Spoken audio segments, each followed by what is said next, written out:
ወደ ክርስቶስ የመጣ ነው እኛ ለእግዚአብሔር ልንኖርለት ሳይሆን እግዚአብሔር በእኛ ውስጥ ሊኖር። ከአይሁዲ የምንለየው በዚህ እግዚአብሔር በእኛ ውስጥ ይኖራል እንጂ እኛ ለእግዚአብሔር አንኖርለትም። ቢካውዝ ክርስቲያን ስለሆንን ለእግዚአብሔር እንዲናርግለት እረ ወገኖቼ እንዲናርግ የሚባልበት ቦታ ላይ ዙር። ህዝቡ ሁሉ በኩነኔ ውስጥ በቀንበር ውስጥ እና ማድረግ ባለመቻል ውስጥ ነው የሚኖረው። በሽንፈት ውስጥ በሙከራና በመውደቅ ውስጥ በመሞከርና በመውደቅ ውስጥ ወይንም መውደቁን ላለማስነቃት በማስመሰል ውስጥ ነው የሚኖረው። ክርስትና እግዚአብሔር በእኛ ሊኖር እኛን የዋጀበት እንጂ እንደ ሂንዱ ልንኖር እንደሚኖሩት አይደለንም። መንፈስ ቅዱስ የወረደበት ምክንያት እግዚአብሔር በእኛ ውስጥ የክርስቶስን ኑሮ ሊኖር እንጂ እኛ ለሱ መኖር የምንችል ከሆነማ እሱ በእኛ ውስጥ መኖሩ አያስፈልግም። የመጣው አብ ወልድ መንፈስ ቅዱስ በእኛ ውስጥ ሊኖር ነው። መጽሐፉ እንዲህ ይላል፣ እኛ መኖር እንደማንችል እሱ በእኛ እንደሚኖር ክርስትና ውስጥ አንድ ጥቅስ በቂ ነው። ገላትያ 2:20 እኔ አሁን ሕያው ሆኜ አልኖርም። አለቀ። እኔ አሁን ሕያው ሆኜ አልኖርም። ባጭሩ ምን ብያለሁ? ሞቻለሁ። እና የሞተ ሰው ምን ሲያረግ አይተው ታውቃለህ? ለዚህ ነው ምን እናርግ ስትል ምንም አናረግም ያልኩ። የሞተ ሰው ምን ሲያረግ አይተህ? ካልሞትክ ነው የምትንፈራገጠው። ካልሞትክ በተለይ ደግሞ እስክትሞት ያለው መፈራገጥ ብዙ ነው። የሚሻለው መሞት ወይንም ዋችማን እንደተናገረው እባካችሁ ክርስቲያኖች ቶሎ ቶሎ ተስፋ ቁረጡ አለ። ክርስቲያኖች እድሜያቸው የሚያልቅ ተስፋ ባለመቁረጥ ሲፍጨረጨሩ ሲወድቁ ሲጋጋጡ ነው ዘመን የሚያልቀው እድሜ የሚቆጥረው። ትተው እንዳይሄዱ ሲኦል ፈርተው ጌታን አፍቅረው አይደለም። ትተው እንዳይሄዱ ሲኦል ደግሞ የሚባል ነገር ይፈራሉ። እንዳይቀጥሉ ደግሞ ህይወት ሲኦል ሆኗል። በሁለት ሲኦሎች መሃል ይኖራሉ። በትክክል ወንጌል የገባው ሰው ግን የማይሄደው ሲኦል ፈርቶ ሳይሆን ጌታ ሆይ ካንተ ወደ ማን እንሄዳለን በሚል የጌታ ፍቅር ነው። መጽሐፍ እንደሚል በእግዚአብሔር ፍቅር ራሳችሁን ጠብቁ እንደሚል እግዚአብሔር እንደሚያፈቅር ስታስብ ራስህን ትጠብቃለህ። በጣም ልዩነት አላቸው። በጣም ትሪኪ ናቸው። በጣም ሸዋጅ ናቸው። እነዚህ ነገሮች ማስተዋል ይጠይቃሉ። ክርስትናን እንደ ተጻፈው እንደ አዲሱ ኪዳን ማሰላሰል ይፈልጋሉ። የምናየው አይነት የዘመኑ ግልብ ክርስትና ሲሆን በስመ አብ ወልድ ማን ይዘው ማን ለቀው የለም፣ ማን ሞክረው ሙከራ የለም። እኔ አሁን ሕያው ሆኜ አልኖርም፣ ነጠላ ሰረዝ፣ ክርስቶስ ግን በእኔ ይኖራል። አሁን እየኖረ ያለው ማን ነው? ክርስቶስ። ክርስትና እግዚአብሔር ባንተ ውስጥ ሊኖር አንተን የጠራበት ሊኖርብህም ስጋህን በዋጋ የገዛበት እንጂ ላንተ የተሰጠ ዳሽ ሙላ የለም። እችን ሙላት እስቲ ሞክር፣ አይዞ ዱብ፣ አይዞ ጻድቅ 7 ይወድቃል፣ 7 ሞክር። እዚህ ጋር ታየዋለህ።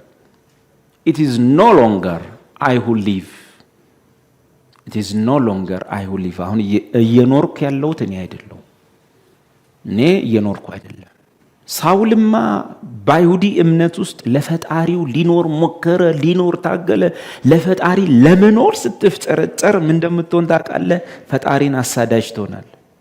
ብንያማዊው ሳውል ለፈጣሪ እኖራለሁ ብሎ በስጋ የተገለጠውን ፈጣሪውን ሲያሳድደዋል። ሃይማኖት መልኩ ይሄ ነው። ለፈጣሪ የሚቀና የፈጣሪ የሆኑትን የሚያሳድድ ነው። ግን ሳውል ጳውሎስ ከሆነበት ጊዜ ጀምሮ የሚያወራው ወሬ ይሄውን እኔ አሁን ሕያው ሆኜ አልኖርም፣ አሁን እየኖርኩ ያለሁት እኔ አይደለሁም። በእኔ ላይ የምታዩት ህይወት በሙሉ እኔ የምኖረው አይደለም። እና ማን ነው የሚኖረው? ክርስቶስ ግን በእኔ ይኖራል። አሁን ታዲያ እየኖርክ ያለሁ በስጋ እንዴት ነው እኔ ሕያው አይደለሁም ክርስቶስ በእኔ ይኖራልና በስጋ እየኖርክ አይደለም ወይ? ይኸው ቸር ስትመጣ አላየሁም ወይ? ስታገባ አላየሁም ወይ? ስትሰራ አላየሁም ወይ? አሁንም በስጋ የምኖርበት ኑሮ ምን ማድረግ እንደሚገባ ካደረክም ይሄ ነው። በወደደኝና ስለኔ ራሱን በሰጠው ዝም ብሎ አሁንም በስጋ የምኖርበት ኑሮ በእግዚአብሔር ልጅ ላይ ባለ እምነት የምኖረው ነው አይልም። የእግዚአብሔር ልጅ ስንል እንድንኖር ወይንም አሁን የምንኖረው ኑሮ በእግዚአብሔር ልጅ ላይ ባለ እምነት ምኑን በማመን የምኖረው ነው? ፍርዱን፣ ኩነኔውን፣ ሲኦል፣ ቅጣት፣ መቅሰፍት ምን? አሁን በስጋ የምኖረው ኑሮ በወደደኝና ስለኔ ራሱን በሰጠው ቅድም በእግዚአብሔር ፍቅር ራስን ጠብቅ ነው ያልኩ። ከዚህ ትነሳለህ። እንዴት ልኑር ለእግዚአብሔር ስትል እሺ የምትለው መጀመሪያ ጌታ ኢየሱስ ወይም እግዚአብሔር ልጅ ይወደኛል እንጂ ብዙ መፎጋገሩ ጥሩ አይደለም። እወድሃለሁ እጅግ ከዚህ ተነስቼ እኖርልሃለሁ እንዳት መጽሐፉ የሚለው እሱ አስቀድሞ ወዶናልና እኛም ስለዚህ እንወደዋለን። ክርስትና ፍጹም ቆንጆ ሃይማኖት ነው። ክርስትና ፍጹም የላይኛው ዓለም እንደሆነ የምታውቀው እኛ ይሄ ፍጥረታዊ አእምሯችን እንደሚያስበው አያስብም። የዓለም ሃይማኖቶች ሁሉ ስለ ፈጣሪና ለሱ ስለ መኖር ከሚያወሩት ፈጽሞ ይለያል። የሚያሳዝነው ክርስቲያኖች ወደ እነሱ እንሳባለን። በጣም ብዙ ስለሆኑ ይስቡናል። እና የምንኖረው ፍርድ ፈርተን ምናምን አይደለም። የእግዚአብሔር ልጅ የቱ የእግዚአብሔር ልጅ እኔን ምን ያደረገ የወደደኝና ስለኔ ራሱን አሳልፎ በሰጠው በእግዚአብሔር ልጅ ላይ ባለ እምነት የምኖረው ነው። ከዚህ በኋላ የምኖረው ነው። ትግል የውድቀት መጀመሪያ ነው። መፍጨርጨር የውድቀት መጀመሪያ ነው። በስጋ ጥረት እሱ ከቀረ 2000 ዓመቱ ነው። 40 የቅድስና ቀናት የሚል እናውጅ 7 የመነምትስ ምናምን የሚነግሩኝ ነው። እንግዲህ ከዛ ደክመው የመጡ ወንድሞች ወንጌላውያን የነህሚያ ወራት የእዝራ ጊዜ እየተባለ ምንድነው ስለው በቃ ያው ዞሮ አፈርደች ማብላት ራስ ከዛ ግን ስጋ አፈርደች በላው ምን ይበላል አስበላኝ እንጂ ውጤቱ እንደዛ ነው የሚሆነው። በስጋ ነው መጽሐፍ ቅዱስ ውስጥ የሌሉ አዳዲስ ሙከራዎች የሆነ ሰንበዲ ሰሞኑን ከየት እንደሚያመጡ አናቅም ያመጣና ያንን ሙከራ ምን ስጋን አደብ ለማስገዛትና ጸባይ በማስገዛት ስጋን ወደ መንፈስ በመቀየር ከዛ በኋላ በቃ የሳልነው ነገር አለኛ ድሮ እያለን እናስብና እሳቸውን ለመሆን ነው የምንሞክረው። እኛም ደግሞ በሐሳባችን የሳልነው ቅዱስ ያልነው ስዕል አለ። እሱን ለመምሰል ለምሳሌ መኮሳተር፣ መጨማደድ፣ የድምፅ ቶንህን መቀየር፣ ሰላምታህን ጴንጤያዊ ማድረግ እዚህ ያለ ወንዴ ተበረታለህ እንደዚህ ነው ተበረታለህ እግዚአብሔር ጌታ ይባረክ ተበረቻለሽ እቴ ናም እንደዚህ ነገሮች አሉ። የሆነ መልክ አለ። ያ መልክ ግን ኢየሱስን ይመስላል ወይ? እንደዚህ ጮጎጊት የሆነ መልክ ነው ወይ የተጠራነበት ጥሪ? ለሰውም ለራስም ለቤተሰብም የማይሆን መልክ እሱ ነው ወይ? እስቲ የስጋ ጥረትን በስጋ እስቲ ወንድሜ ሆኖ እንሞክር። እኔ እናንተ እስቲ እንጣጣር። መጽሐፍ ምን ይላል? ቀደም የምንኖረው ኑሮ እኔን በወደደኝና ስለኔ ራሱን አሳልፎ በሰጠው በእግዚአብሔር ልጅ ላይ ባለ እምነት እሱን አምኜ ተማምኜው እንጂ ምኖረው እኔን አምኜ እንዴት ነው እያየኸኝ ነው አሪፍ ነኝ አይደል አስተማማኝ ነኝ አይደል እያልኩ አይደለም ምኖረው። እንደሚወደኝና ደግሞ የሆነ ትዝታለኝ ስለኔ ራሱን እንደሰጠ ማሰብ በዛ ላይ ባለ እምነት የምኖረው ነው። ከዚህ በኋላ በስጋ የምኖረው ኑሮ አለ ጳውሎስ። አይ እንደ ሌሎች ውስጥ አንዳንድ ነገሮች እያወጣን እያቀድን ለምን አንፍጨረጨርም? አንድ ጊዜ እዚህ ያሉ እህቶች የሆነ ቸርች ሲሄዱ ሁሉም ጉባኤው ወንበር ላይ በእግራቸው ወጥተዋል እና ጦጣ ሆኑ ማለት ነው። ምንድነው ሐሳቡ ሲባል በመንፈሳዊ ሕይወት ከፍ ለማለት ከፍታ ለማለት ምን ነው ብለን በዚህ ሞክረዋለን የለም በዚህ ሞክረው ሄደን ባፍጢማችን ድፍት ይሞከራል። ሰንበድ የሆነ ነገር ያመጣል 3 ቀን እንሞክረዋለን የለም 7 ቀን ሞክረዋለን፣ የለም። እስቲ ድንገት ብሎ ማን እንደሆነ እስቲ ደግሞ እስቲ እንውጣ፣ ወንበር ላይ እንውጣና እስቲ ከፍ እንበል ብሎ አልመሰለኝ። ያው የኛ ህዝብ ያሉትን ነው። ደግ ህዝብ ነው፣ ምስኪን ህዝብ እኮ ይወጣል። ሲደርሱ ሁሉም ወጥቷል ማለት ነው ወንበር ላይ ወደ ፈጣሪ ቀረብ ለማለት። ይሄ ሁሉ ሙከራ ስጋን ለማሰልጠን ለእግዚአብሔር ህይወት የማታስተውሉ የገላትያ ወይ ጉድ ሰዎች ወይ እዚህ you foolish Galatians or you foolish and thoughtless and superficial Galatians ወይ ጉድ superficial Galatians በቃ ስትወጣ የምታዩሉ ይሄኛው ምንድን ችግራቸው?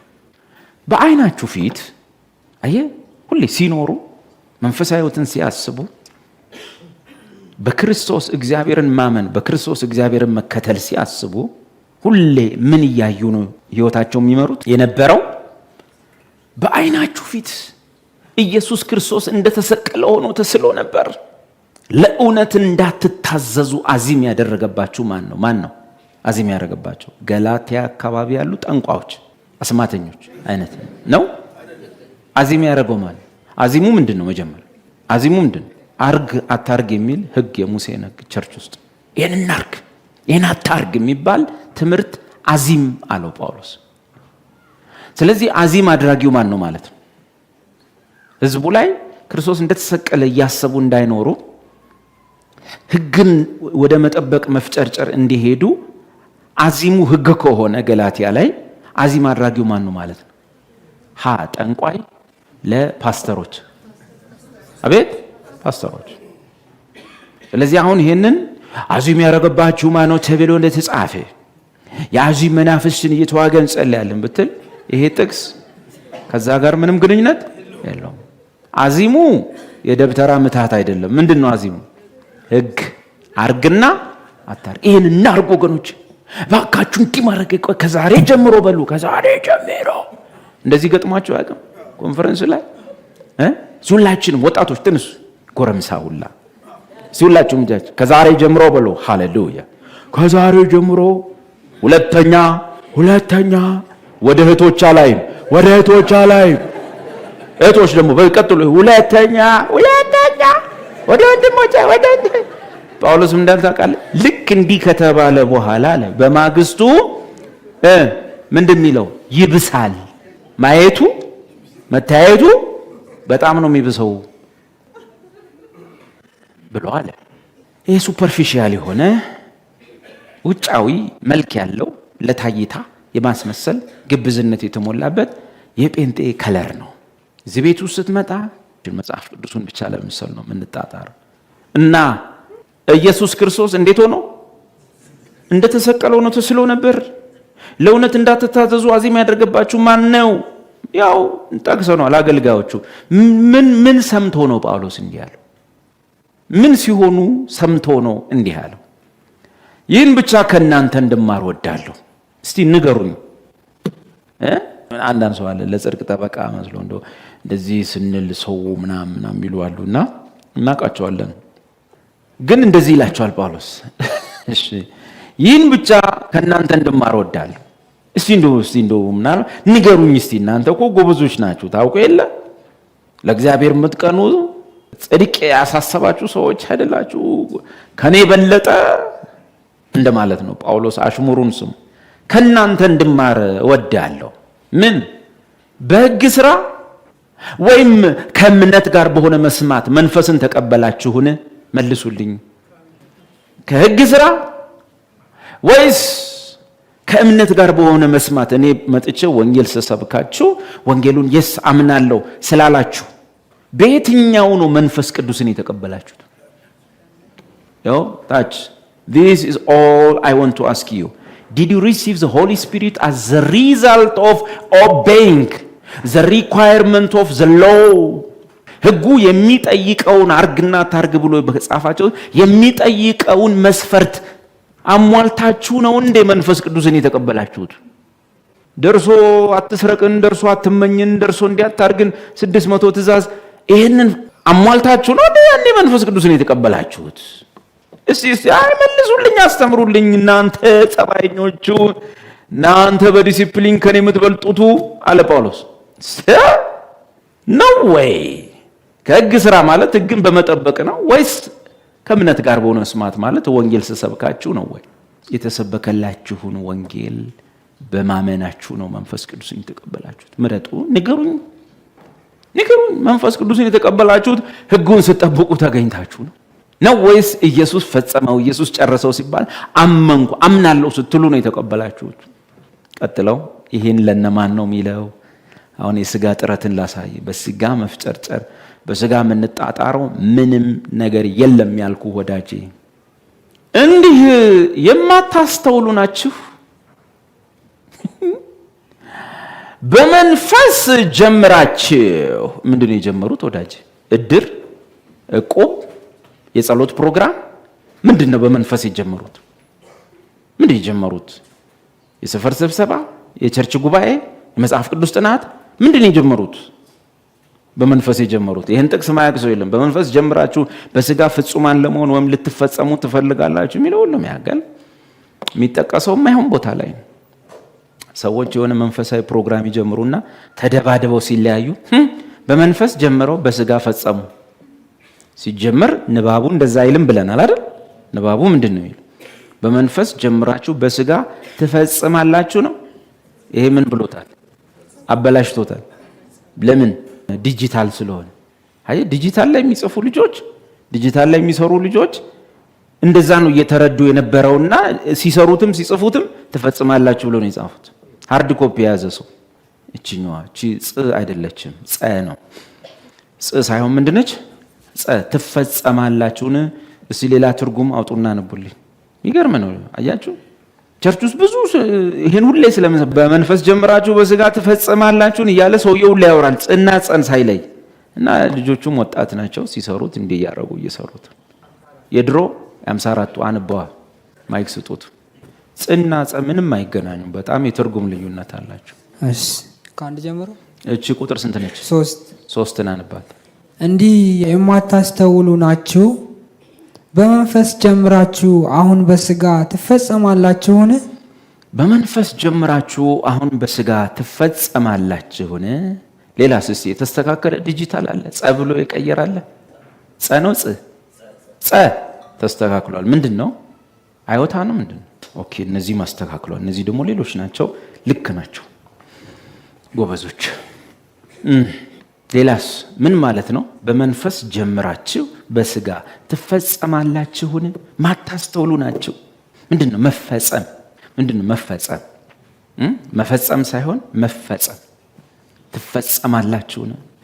ምንድን ነው መፈጸም? ፍጹም ሰው ወይም ፐርፌክት ለመሆን ወይም መልካም ሰው ለመሆን መሞከር ማለት ነው። የሰው ፍጹም የለውም ስንል ምን ማለት ነው? ሰው ሁሉ ችግር አለበት። ስለዚህ በመንፈስ ቅዱስ ጀምራችሁ ምን መልካም ሰው መሆን፣ ጥሩ ሰው መሆን፣ ጥሩ ክርስቲያን መሆን እና አሁን በሥጋ ትፈጸማላችሁን? በሥጋ ፍጹም ሰው ለመሆን በጣም ፐርፌክት ሰው ለመሆን ትጣጣራላችሁ።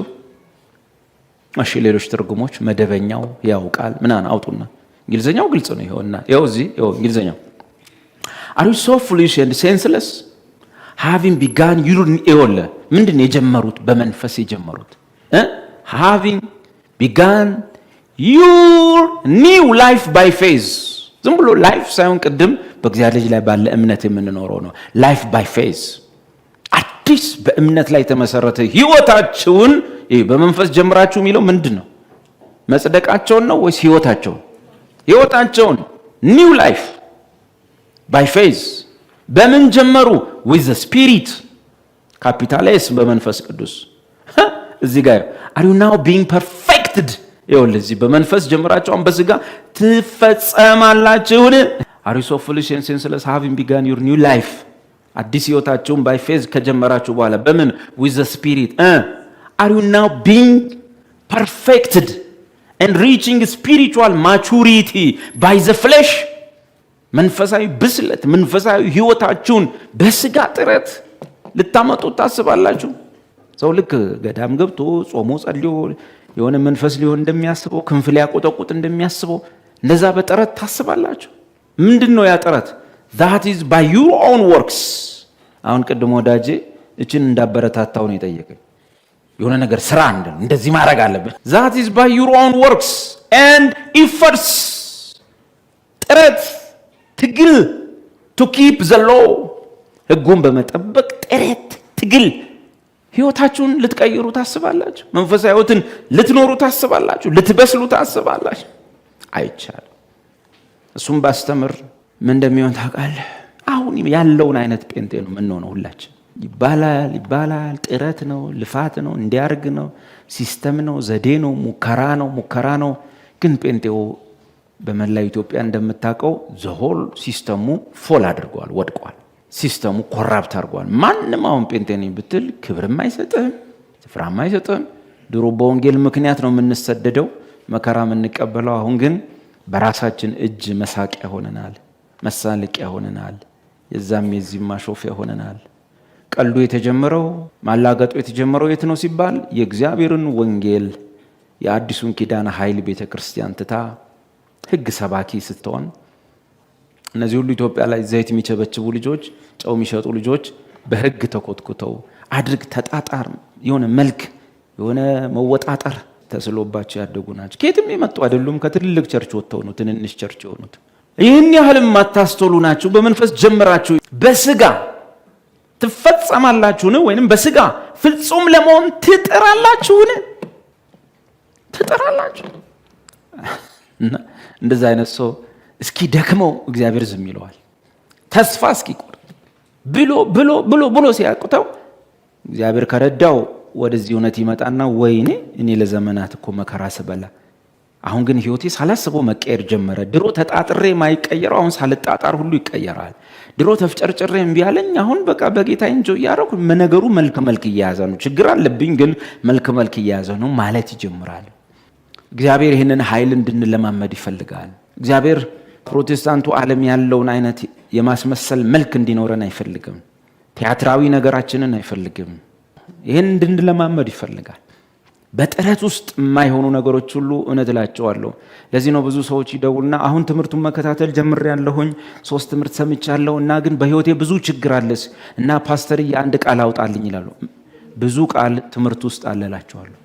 እዛ ያለውን ተከታተሉ፣ ስሙ። በአንድ ቃል አትቀየሩ። ሰው ሾርት ከት ይፈልጋል። ገብቷል? አሁን 3 ትምህርት ተምሬያለሁና ቃል አውጣልኝ የሁለ ዘመናት ስንት ቦታ ምናምን ያልተጸለየ ማአት ፓስተሮች ጸልዮልን ምንም ካልመጣ እኔ ብጨመር ምንም አይመጣ። ብዙ ሰው ጸልዮልኝ ችግር ካለ ችግሩ የጸለዩ ችግር አይደለም፣ አንተ ጋር ችግር አለ። እዛ ሄጄ ምንም የለም እዛም ጸልየልኝ የለም። እስቲ እዚህ ጋር ደግሞ አንድ ሰው ያለ ለሞክር ሚሉ ሰው ኖ እግዚአብሔር መጀመሪያ የኛን ነገር መለወጥ መቀየር አይፈልግም፣ ማስተካከል አይፈልግም። እግዚአብሔር መጀመሪያ ጉጉቱ እኛን መለወጥ እኛን መቀየር ነው። ያኔ የእግዚአብሔር እጆቹ እንሆንለታለን፣ የእግዚአብሔር አእምሮ እንሆንለታለን። እግዚአብሔር በእኛ ነገሮቹን ይቀይራል።